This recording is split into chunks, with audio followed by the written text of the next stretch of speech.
This short video introduces books 1 and 2 in SynRJ's exciting new Restorative and Relational Processes in Action books series. Titled Lost Memories, a Restorative Story for ages 4 to 11. There are both student workbooks plus a step-by-step teacher's guide to delivery. I will pause here while a few of the main characters tell you a little more about their story.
Built around an engaging restorative story about an incident of wrongdoing and the restorative meeting held to address it, the student workbook is broken down into 2 parts.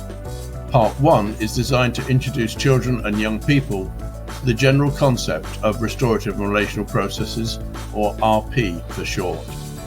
Part 2 deepens this understanding by introducing the key elements of RP appropriate to the age range. Although not essential, SynRJ recommend most staff are trained to deliver RP at an informal level prior to the rollout of the workbooks to students. The 11 to 18 workbook is also suitable for use by adults, so makes a great resource for parents, governors, trustees and other staff too. The whole series is designed to introduce restorative and relational processes to students in a user-friendly and very practical way. The student workbooks are designed to be used in conjunction with the appropriate matching teacher's guides, which come complete with several downloadable resources including presentations and role plays. To find out more about all of the books in the series, to take a peek inside each book and to order, go to our website or follow the links in the post, tweet or YouTube description below this video. Thank you, and we wish you well on your own restorative journey.